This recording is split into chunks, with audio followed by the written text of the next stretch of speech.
ॐ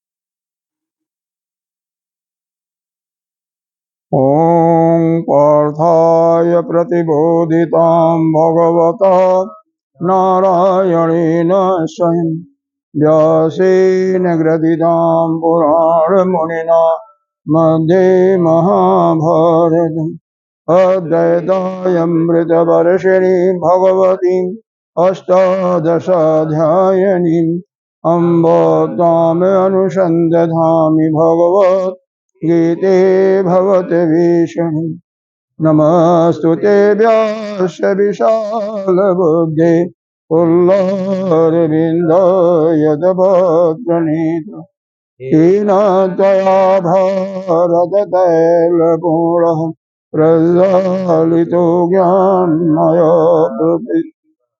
प्रपन्नपारिजाताय स्तोत्रवेत्रयज्ञपाणे ज्ञानमुद्राय कृष्णाय गीतामृतदुहे नमः।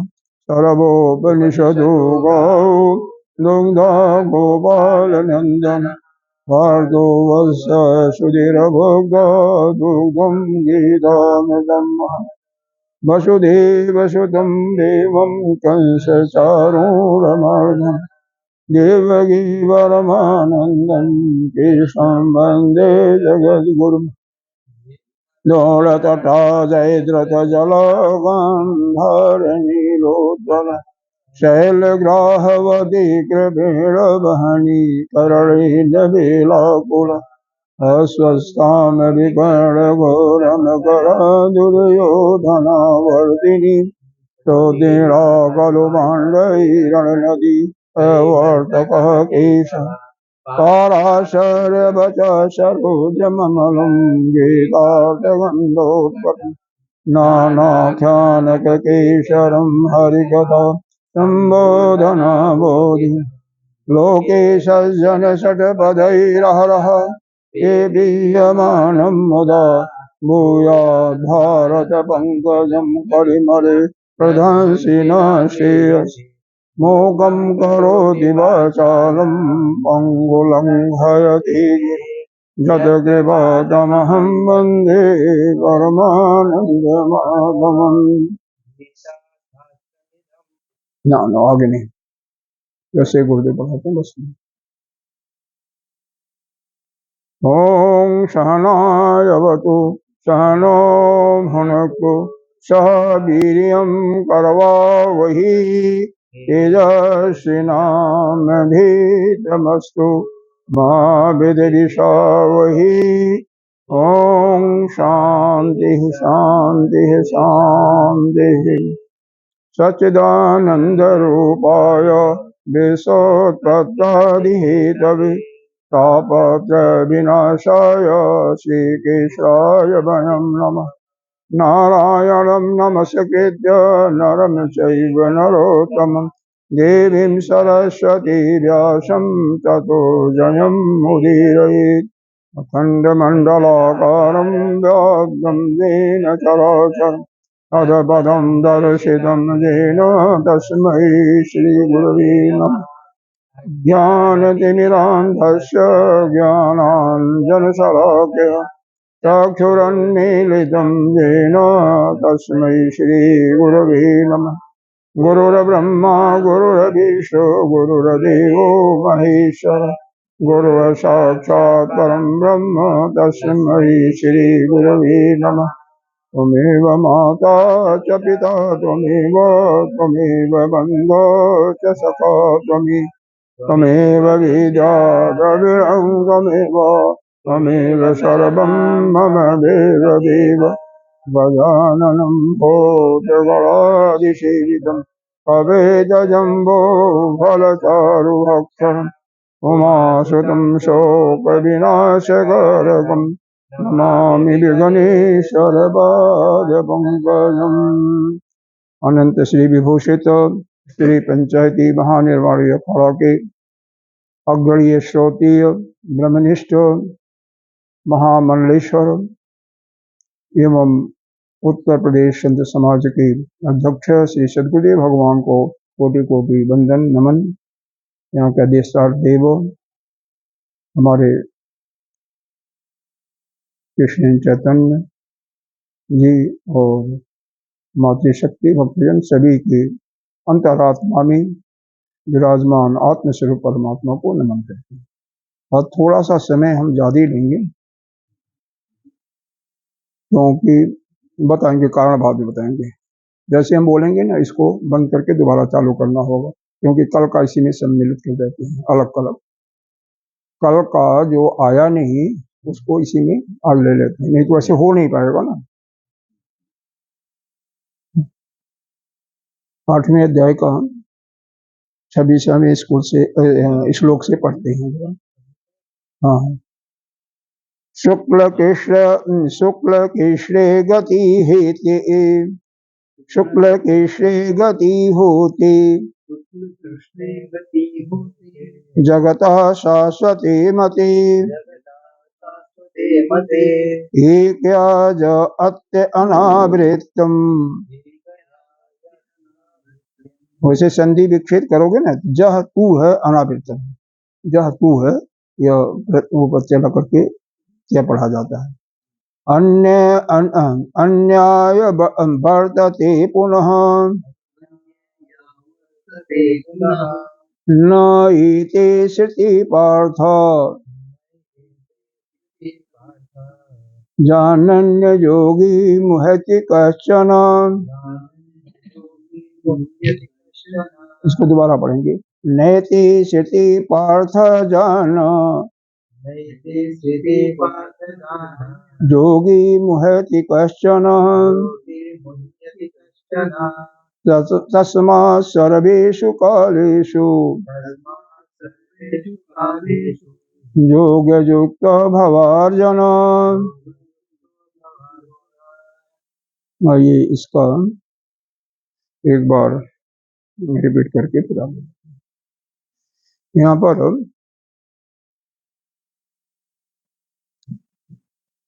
हमें काल की जो गति होती है, मृत्यु के समय काल के परिवर्तन के अनुसार जीव की गति अलग अलग उसका वर्णन किया गया है। यहाँ पर सिर्फ 2 गतियों का वर्णन किया गया है। एक शुक्ल पक्ष की गति जिसको उत्तरायण मार्ग बताया गया और दूसरा कृष्ण पक्ष की गति जिसको धूम्र मार्ग बताया गया, दक्षिणायन मार्ग बताया गया। वास्तव में जब कोई भी जीव शरीर का त्याग करता है तो जिसने जीवन भर पाप ही किया उसकी तो कोई गति नहीं होती है, वो तो यही मरता है और यही सड़ता है। जो ज्ञानी हो जाते हैं यानी जो अपने आत्म तत्व को जान लेते हैं, वो आत्म तत्व में निष्ठ रहते हैं, उनका प्राण उत्क्रमण नहीं करता, मतलब प्राण वहीं लीन हो जाता है। उनका कर्तृत्व भाव, भोक्तृत्व और ज्ञातित्व भाव नष्ट होने से वह जीवात्मा का भाव ही समाप्त होकर के वही शुद्ध चैतन्य के रूप में मिल जाता है। वैसे तो ज्ञानी जो महात्मा है वह तो जीव आत्मा को मानते ही नहीं, उसको तो नित्य शुद्ध बुद्ध मुक्त ही मानते हैं, क्योंकि उनका आत्मा इसी प्रकार से, उनका जीवात्मा उनके अंदर नहीं होता है। व्यवहार करने की दृष्टि से व्यवहारिक सत्ता में तो करना पड़ता है, नहीं तो नहीं, लेकिन फिर भी उनको हमेशा याद रहता है कि मैं वही आत्मा हूँ, जीव नहीं हूँ। हम लोग जब व्यवहार करते हैं तो याद नहीं रहता ना, और किसी को याद रहता है तो फिर वो मुक्त है। तो जो मुक्त होते हैं उनकी कोई गति नहीं है, उनकी भी कोई गति नहीं होती। उनकी क्या होता है, जीव भाव ही समाप्त होकर के ब्रह्म में लीन हो जाता है, वो ब्रह्म ही बन जाते हैं। और प्राण जो है क्योंकि वायु का है तो इसी में समाप्त हो जाता है, प्राण को कहीं आने जाने की गति नहीं होती। लेकिन बाकी जो केवल कर्म करते हैं, केवल कर्म करते हैं, उपासना नहीं करते हैं, सत्संग नहीं सुनते हैं, कर्म के अंदर दान तप इत्यादि होता है, इसीलिए पुण्य इकट्ठा होता है, तो उनका दक्षिणायन मार्ग की गति होती है। दक्षिणायन मार्ग का उसको कहते हैं धूम्र, यानी अंधेरे में मरना, या रात्रि में मृत्यु हो जाए, या कृष्ण पक्ष में मृत्यु हो जाए तो उसको धूम्र मार्ग कहते हैं। और फिर वह दक्षिणायन से होते हुए चंद्रमा तक जाकर के जो पुण्य होता है उसका वह भोग करते हैं, जो पाप होता है उसका भी भोग करके कुछ तो बच जाता है, जिसके कारण ही शरीर आता है। अगर कुछ बचता नहीं कर्म तो भोग नहीं होता ना, फिर तो यहाँ पर आने की कोई जरूरत नहीं होती, लेकिन कुछ न कुछ रहता है फिर दूसरे जन्मों में। इसीलिए देखो, हर एक का प्रारब्ध बन करके आता है। प्रारब्ध का मतलब जितना हमने कार्य किया, जैसे उसमें से कार्य किया, मान लो 100 इकाई, मान लो 100 में से हो सकता है 40 हमारे पाप हो, 60 पुण्य हो, या कोई भी रेशियो हो सकता है। तो उसमें से कुछ तो हमने भोगा और कुछ बच गया, वह प्रारब्ध के रूप में जो जोनी ले रहे हैं उसमें वह प्रारब्ध के रूप में या भाग के रूप में आ जाता है। बाकी जो होता है बैलेंस, वह संचित कर्म के रूप में पड़ा रहता है, वैसे ही इकट्ठा होता है। अब जो ज्ञानी हो जाते हैं उनका संचित कर्म बिल्कुल नष्ट हो जाता है। ऐसा वेदों में, कई वेदों में इसका संचित कर्म रहता ही नहीं, नष्ट हो जाता है। प्रारब्ध उनके शरीर को भोगना पड़ता है। और दूसरा, जो इस जीवन में कर्म करते हैं ज्ञान होने के उपरांत, ज्ञान होने के पहले वाला तो नष्ट हो जाता है, ज्ञान होने के उपरांत जो करते हैं वह जो उनकी सेवा करता है वह उस पुण्य वाले कर्म को वह ले जाता है, और जो उनकी निंदा करता है, उनको गाली देता है, या उनसे कुछ गलत टाइप का ही व्यवहार करता है तो वह पाप कर्म को ले जाते हैं। इसीलिए जो महात्मा होते हैं, ऐसे महात्मा जो ज्ञानी होते हैं, उनके जो बिल्कुल उनको पूर्ण रूप से समर्पित होकर के उन्हीं के आश्रय में रहते हैं। जैसे अर्जुन ने भगवान के आश्रय में रह करके किसी भी युद्ध में नहीं हारा जब तक भगवान साथ में रहे, तो उसी प्रकार से वह जो है सभी सुविधा से संपन्न इस लोक में रहते ही हैं, और फिर आगे भी उनका कल्याण ही होता है, उद्गति होता है।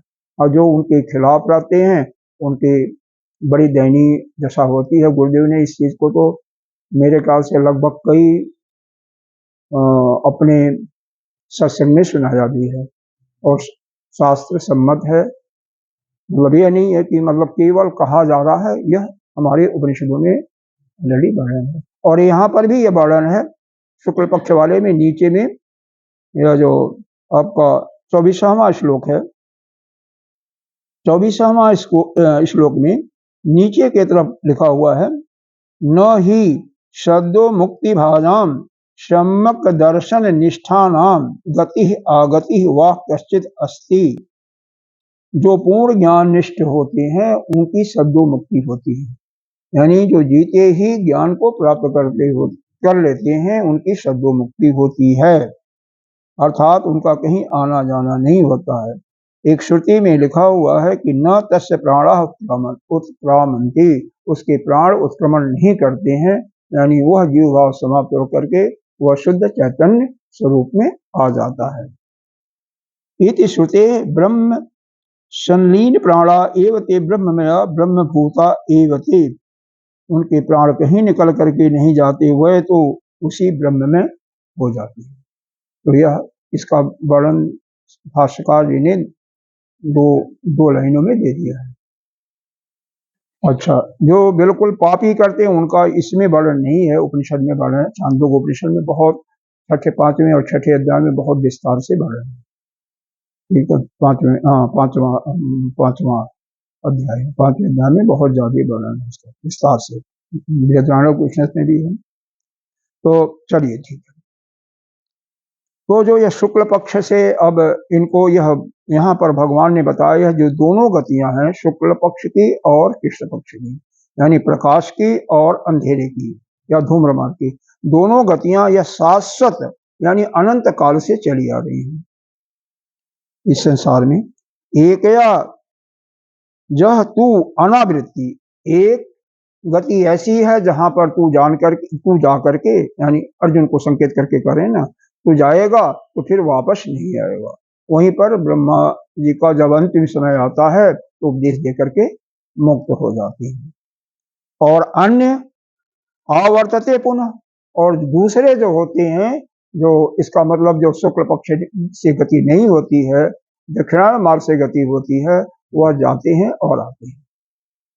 वह चंद्रमा तक जाएंगे, जो पुण्य होगा स्वर्गलोक का भोग करेंगे, उसी पितरलोक तक ही गति बताया गया है। तो क्योंकि उनके पुण्य का वो भोग करना होता है, इसलिए स्वर्गलोक नहीं करेंगे, और कहीं स्थान है नहीं। और दूसरा जो है पाप कर्म है, उसका तो भोग यमराज जी स्वतः नाना प्रकार के ताड़ना देकर के कराते हैं सबको। 28 प्रकार के नरकों का वर्णन है श्रीमद् भागवत में। तो जैसा जो कर्म करेगा उसके अनुसार इसकी गति होती है। अब यहाँ पर जो बता दिया, यह सब दोनों गतियों का वर्णन करने के बाद, यानी जीव की कुल कितनी गति हो गई? 4 गति हो गई। यहाँ पर विशेष करके 3 प्रकार का किया जो निम्न होते हैं, क्योंकि उनकी कोई गति होती ही नहीं है। जो पापी होते हैं, पापी होते हैं, उनकी कोई गति नहीं होती, इसलिए उनका वर्णन नहीं किया गया है। विशेष करके इसका उपनिषदों में वर्णन आता है।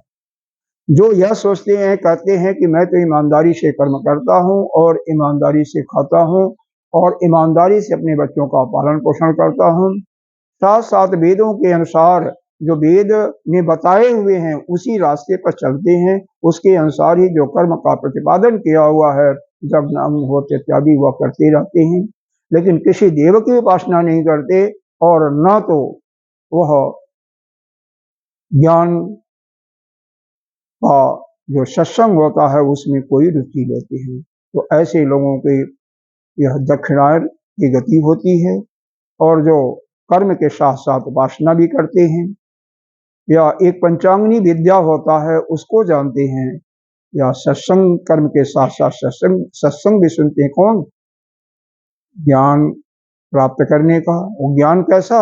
जो कि परा विद्या कहलाती है, इस जीव को परमात्मा से, आत्मा से मिलाने की विद्या। तो वह जो है शुक्ल पक्ष के गति से ब्रह्मलोक तक जा करके और वहां पर मुक्त हो जाते हैं।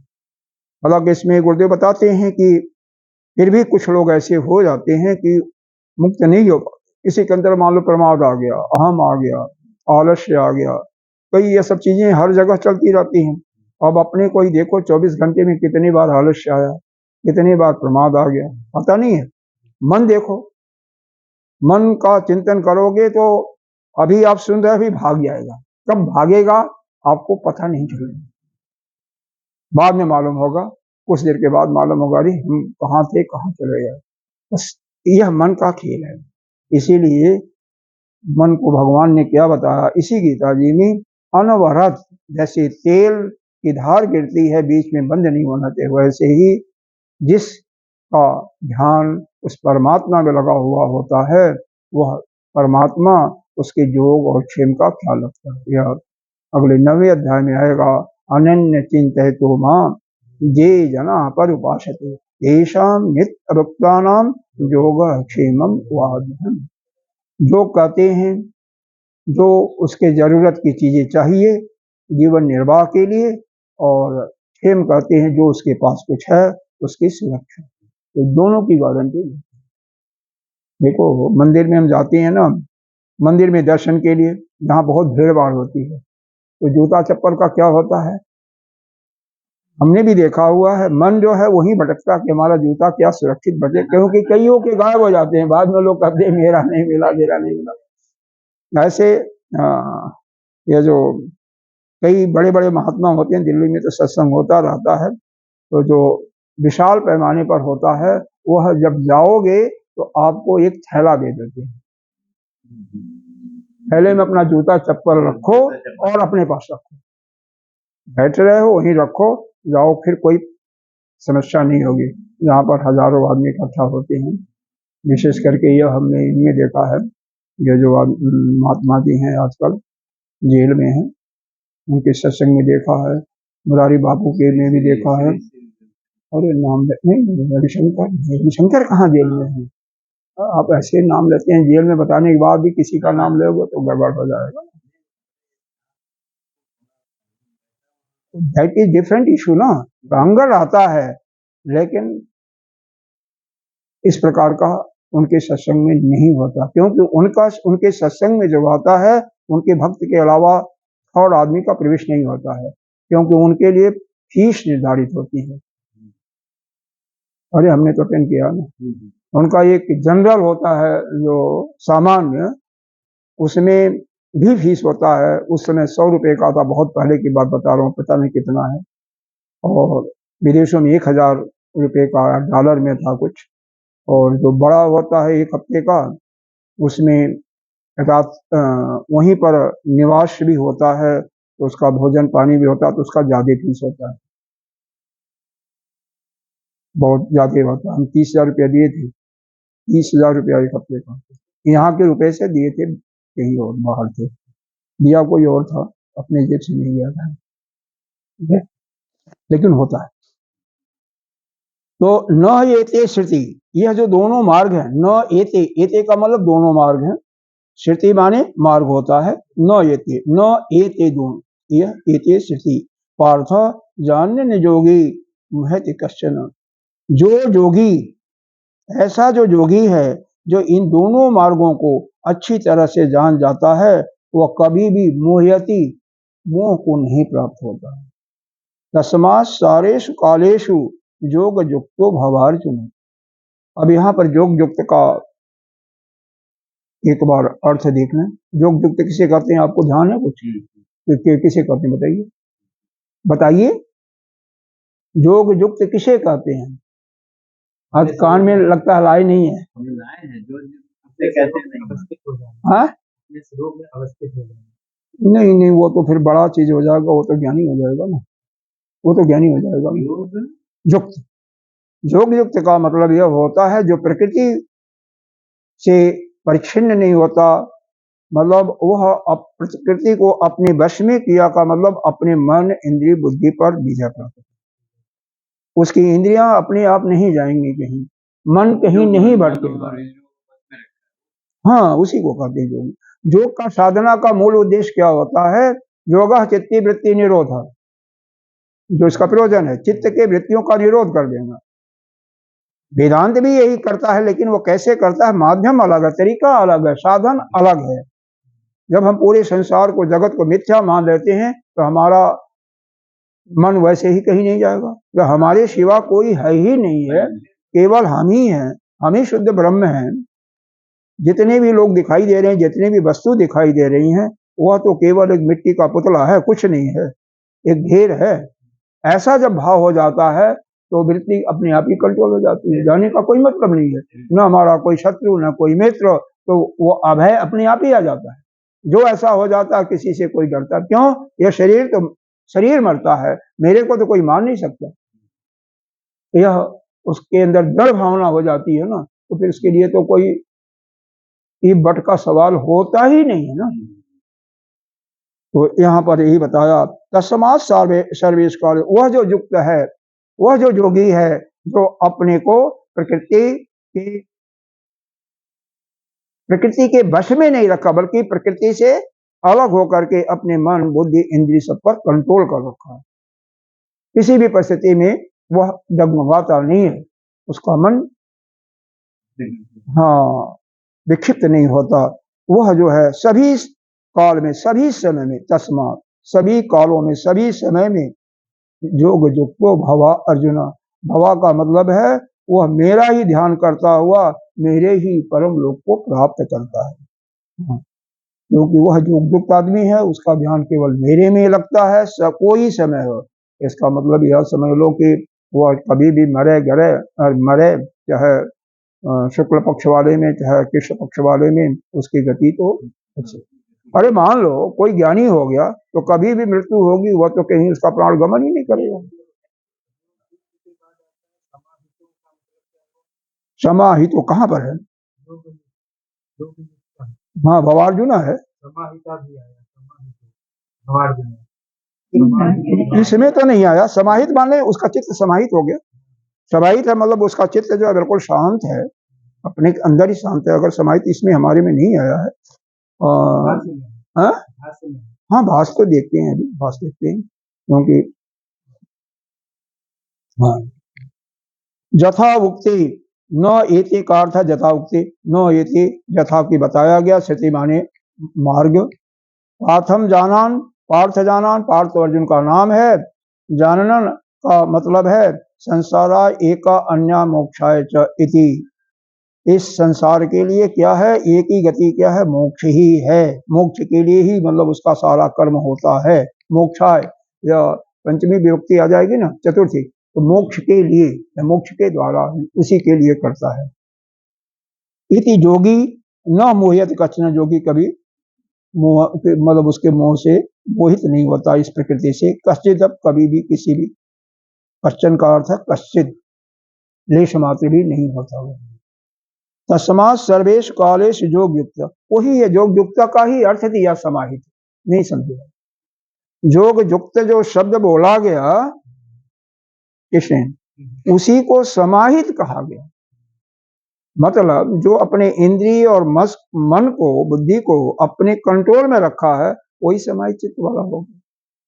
नहीं समझे, जो वह दिया हुआ है ना, हाँ योग युक्त, हाँ योग युक्त का अर्थ बताया है समाहित, वही तो मैंने सोचा कहीं दिया नहीं है। समाहित चित्त तो योग युक्त के अंदर ही आ जाता है। ठीक है। भव अर्जुन, तो हे अर्जुन तुम क्या बनो, यह अपने को, चित्त को अपने बस में करने वाला बन, और ऐसा करोगे तो मेरे को ही तुम प्राप्त होगे। यह लिखा नहीं है यहाँ पर, लेकिन इसका भाव यही है। अब योग का महात्मा का वर्णन करते हैं। बहुत यह वास्तव में अगले अध्याय का यह शुरुआत होता है, 9वें अध्याय का, क्योंकि यह समझ लो कि पहले से 6ठा अध्याय में योग का ही, कर्म का ही वर्णन किया गया है। एक शास्त्रीय ढंग से कहिए तो तत्वमसी एक महावाक्य होता है, सामवेद के छांदोग्योपनिषद के अंतर्गत आता है। तत्वमसी, तत्वमसी का इसमें 3 पद होते हैं। एक त्वम पद होता है, तत्पद होता है, और तीसरा असी पद होता है।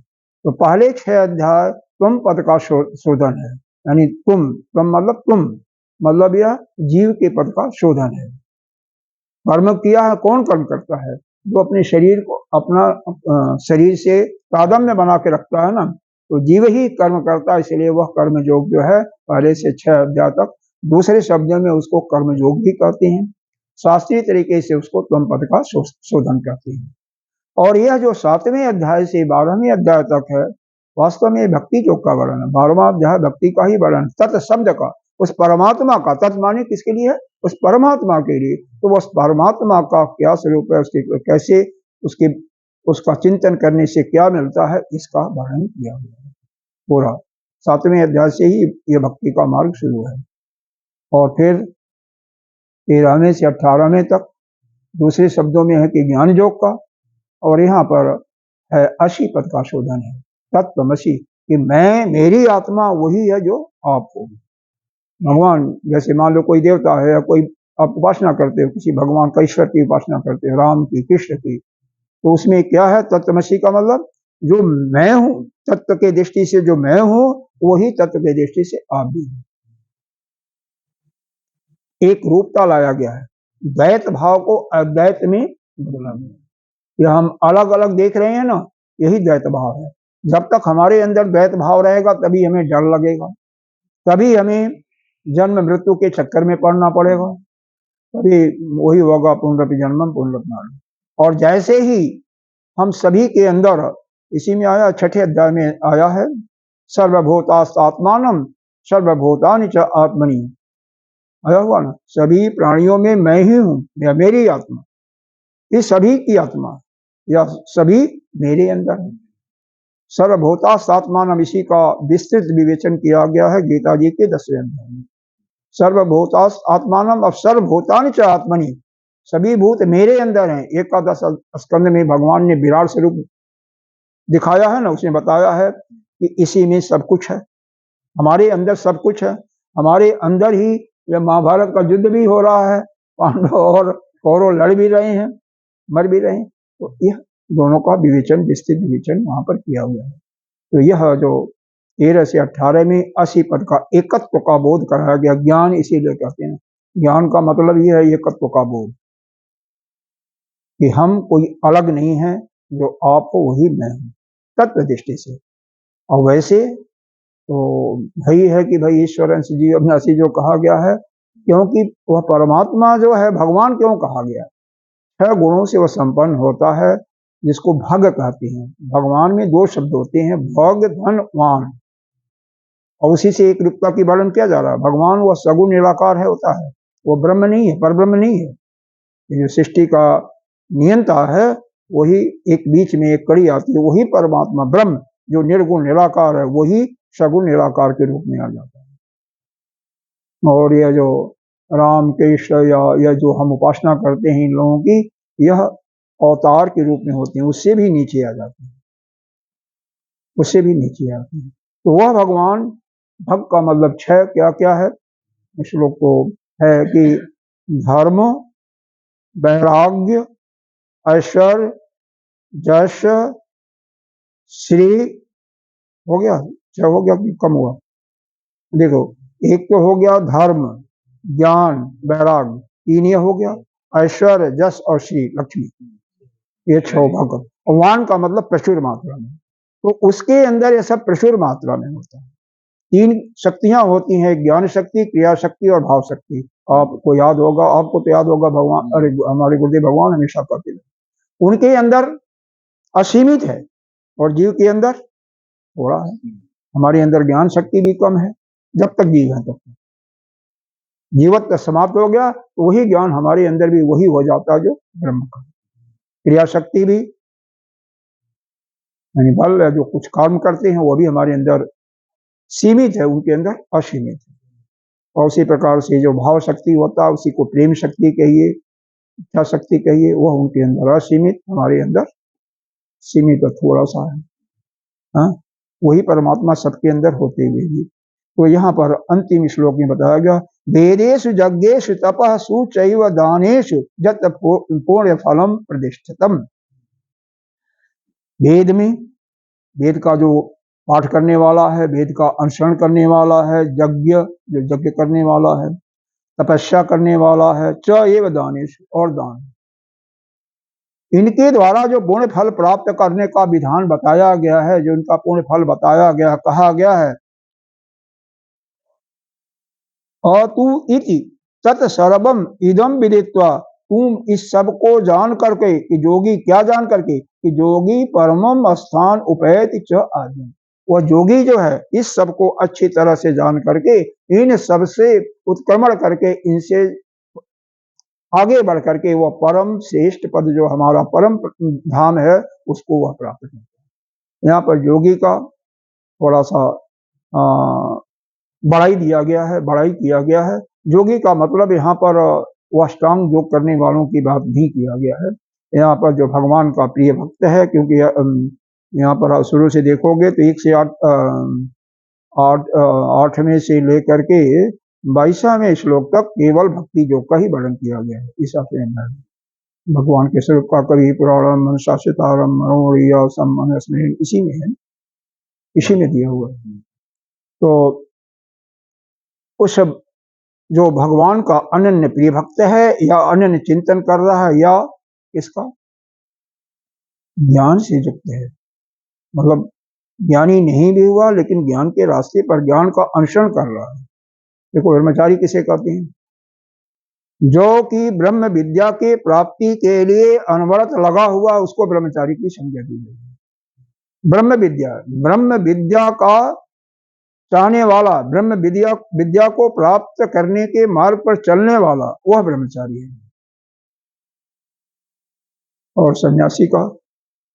सन्यासी का तो सब कुछ विरक्त हो करके अपना प्रत्येक क्षण उसी परमात्मा के ही चिंतन में रहा, या जो उसका ज्ञान है वही सबको बांट रहा, बस यही है। किसी चीज का कोई उसके अंदर नहीं है। अरे ये तो अध्याय तो समाप्ति हो गया, इसके भाष्य में देख लो, नहीं तो फिर आगे बड़ा मुश्किल हो जाएगा। देखो, ठीक है ना, वेदेश सम्यक अदितेषु, सम्यक माने अच्छी तरह से, समझ रहे हो ना, वेदेश का अर्थ है अच्छी तरह से। अधि अधि एशु मतलब उसको समझ करके, जान करके। यज्ञेश का मतलब तो जानते ही हो, यज्ञ में सद्गुणेन अनुतिष्ठेषु, जो यज्ञ का विधि बताया गया उसके अनुसार करना। तपस्या का मतलब यहाँ पर दिया हुआ सुप्तेषु, लेकिन तपस्या का अर्थ वैसे जो हमारे गुरुदेव भगवान ने बताया है कि ऐसी भी परिस्थिति हो, दोनों में सम रहना, सुख दुख उसको अनुभव न करते। दुख पड़ रहा है, एक दूसरे भी महात्मा बॉम्बे के ही हैं, वो यही कहते हैं जो दुख में दुखी ना हो वही साधक है। दुख पड़ रहा है लेकिन आपको दुख का अनुभव नहीं कर रहे हो, ये आपका पहली शैली है। दुख तो पड़ता रहेगा, आपने जो कर्म किया उसके अनुसार दुख होता रहेगा।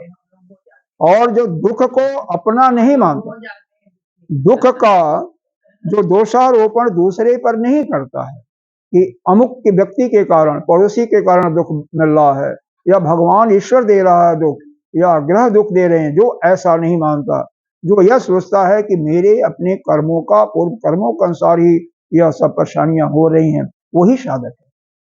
तब तक वह साधक नहीं बनता जब तक उसको इस चीज का पूर्ण रूप से अनुभव नहीं होता, फिर वह किसी पर दोषारोपण कभी नहीं करता। कोई किसी को दुख देने वाला नहीं है। तो दानेश का मतलब सम्यक दत्तेषु, अच्छे प्रकार से देश काल पात्र के अनुसार दान देना जानते हैं सभी लोग। जो ये पूर्ण फलम, इनके द्वारा जो पूर्ण फल का मतलब पुण्यस्य फलम प्रतिष्ठम, जो प्राप्त होता है। प्रतिष्ठम माने शास्त्र के अनुसार। अत्येति का मतलब अतीत गच्छति तत् सर्वम फल जातम, उसका फल का वह उत्क्रमण करता कौन, जो जान जाता है इसको। सप्त प्रश्न निर्णय द्वारेण, 7 प्रश्न अर्जुन के इसमें पूछे गए थे, तुम तो नहीं सुने हो। ब्रह्म क्या है, अध्यात्म क्या है, कर्म क्या है, याद नहीं है, नहीं याद, भूल गए, नहीं इनको नहीं याद है।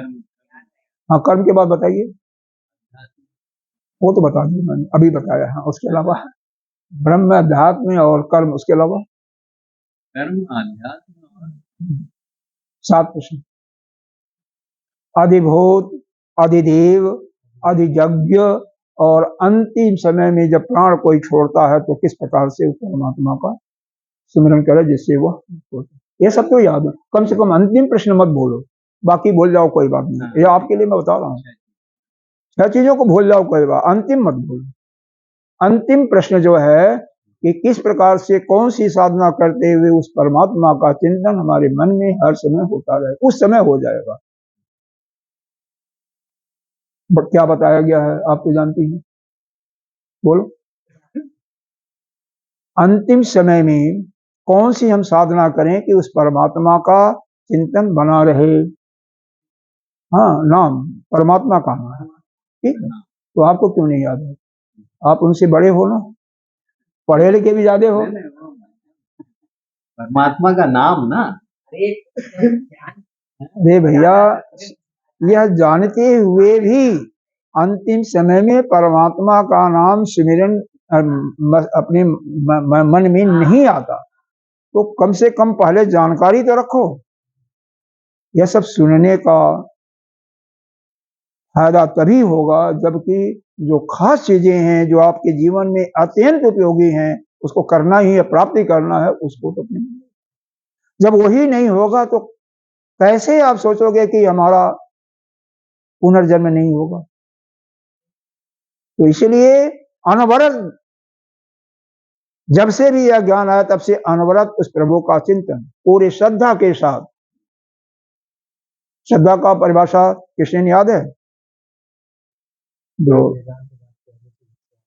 हाँ वेदांत, हाँ हाँ तत्वबोध में है। इसमें क्या शास्त्रेषु है, शास्त्रेश गुरु वाकेश सत्य बुद्धिया धारण। हाँ, वेद नहीं है, शास्त्र है, देख लेना। तो शास्त्रेश वाकेश शुद्ध, शुद्ध सत्य बुद्धिया, शुद्ध नहीं है सत्य, सत्य बुद्धिया, ऐसा करना चाहिए। तो जब यह सुन रहे हो, यह शास्त्र की बात ही तो सुन रहे हो, शास्त्र के अंदर इसको बताया गया, तो इसको धारण करो।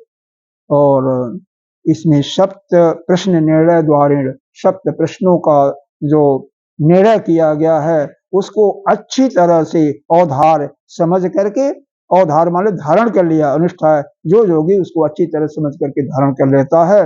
परम प्रकृष्टम ऐश्वर्यम, वो परम प्रकृष्ट मतलब उच्च कोटि का स्थान उपैति प्रबद्धि, उच्च कोटि का क्या स्थान है? परम धाम, भगवान का परम धाम, उस धाम को प्राप्त करता है। आद्यम आद्यम का मतलब आदौ भव कारणम ब्रह्म इत्यर्थ। यह जो संसार का जो कारण है, कारण क्या है? जन्म मृत्यु, ये सबसे छूट करके फिर परम धाम को प्राप्त हो जाता है। ओम इति श्रीमद्भागवते सत्शास्त्रायाम संहितायां वैशिक्यां भीष्म परमढ़ि श्रीमद्भगवद्गीतासु उपनिषत्सु ब्रह्म विद्यायां योगशास्त्रे श्री कृष्ण अर्जुन संवादे ब्रह्म योगो नाम अष्टमो अध्यायः। इसको बंद करो, बंद करो, उसको बंद करो, बंद करो। सच नहीं करते, डरता है, डरते हैं, क्या बात हो गई?